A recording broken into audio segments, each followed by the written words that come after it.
I want to tell you about two American families.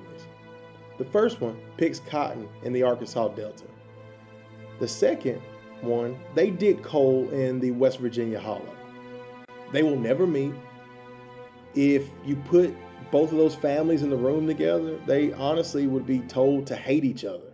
One family is black, one family is white. And here's the thing, at the end of the year, both families walk up to a counter, a man opens up a ledger, and no matter how hard they dug or how hard they picked that year, they see at the bottom of the ledger, you owe us.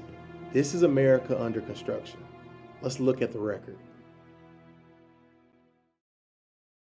Starting in the South, after the Civil War, 4 million people are free on paper. Almost none of them own land. The promise of 40 acres came and went in under a year. That story gets its own episode. What freed families got instead was a deal called sharecropping.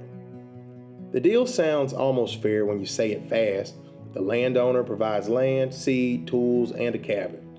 The family provides the labor. At harvest, they split the crop, half and half, a handshake between unequal hands. But the family has to eat before the harvest comes in, so they buy everything on credit: food, clothes, medicine, all of it from the plantation store or the furnishing merchant at prices he sets, with interest rates that routinely ran 25, 40, sometimes 60%. And here is the mechanism that matters. The man who sells you your supplies is the same man who weighs your cotton, sets its price, and keeps the books. At settlement time, the ledger speaks. Your half of the crop minus what you owe the store minus interest comes out to less than nothing. You cannot leave while you owe, so you plan again. The debt rolls forward. Children are born into it. There is a word for a system where debt holds your body in place: peonage. The Supreme Court struck one version of it down in 1914. It kept operating anyway, because the man who kept the ledger also had the sheriff's ear.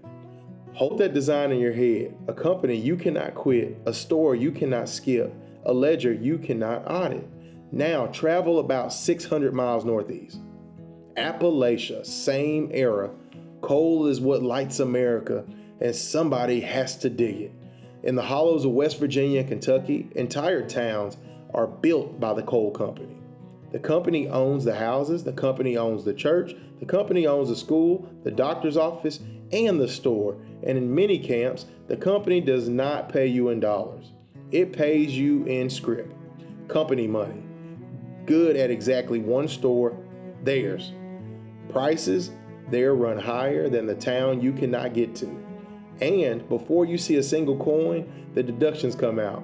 Rent on the company house, the tools you dig with, the blasting powder, the doctor, whatever your family took on credit at the store last month. Miners had a phrase for busting even: working for the company store. Many months, the envelope was empty before it was printed. You cannot save your way out because saving requires currency the outside world accepts. You cannot move out because your house comes with your job. Quit the mine, lose the roof.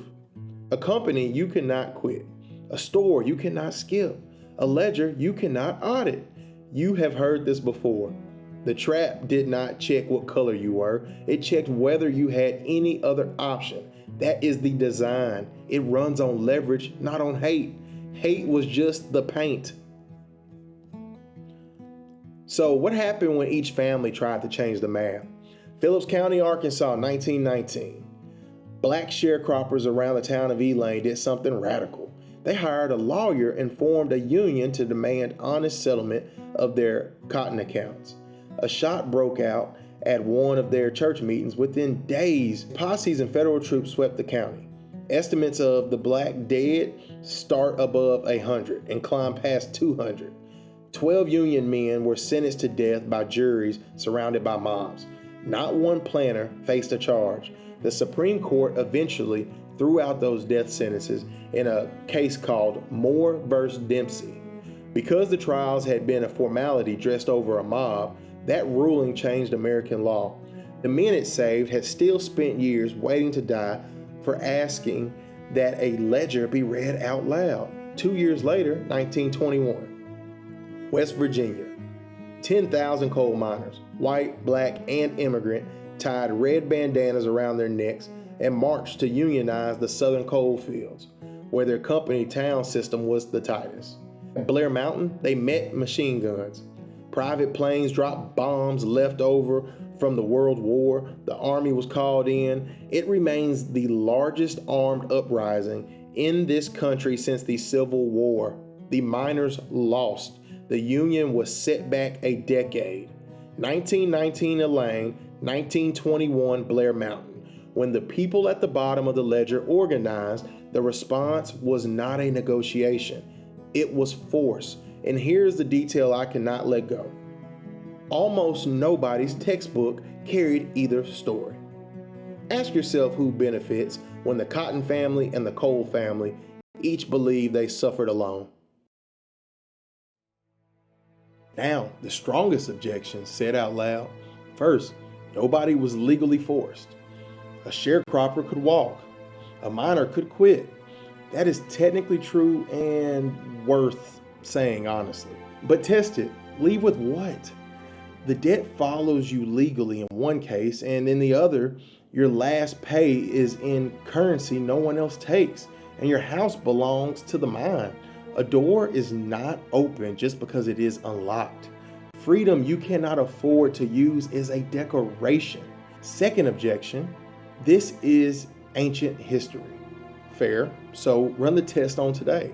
Find the neighborhoods where paychecks run out on Tuesday and look at what moved in. Payday storefronts, charging triple-digit annualized rates, rent-to-own furniture, buy here, pay here car lots. Map them. They cluster in 3 places: around military bases, in black neighborhoods, and in poor rural white communities. The company store did not die, it franchised, and it still does not check your color. It checks your leverage. Here's where I land. You don't have to land with me. The Cotton family and the Coal family were never each other's problem. The proof is arithmetic. Both of them worked a full year and owed money at the end of it, and neither one wrote the ledger. But they were taught to look sideways at each other instead of up at the books. Some of their great-grandchildren are still looking sideways. This channel is about looking at the books: black history, rural history, working folks history, told straight with the receipts on screen, because most of us never got taught any of it. You will disagree with me some weeks. Good. Bring your best argument. I will bring the documents, and we will both leave smarter. So here's my question for episode 1, and I read every comment, believe me. Which of these 2 stories did your school teach you? Elaine, Blair Mountain, both, or neither? Tell me where you grew up when you answer. I think the map of answers will prove the whole point. We're all under construction. See you in the next one.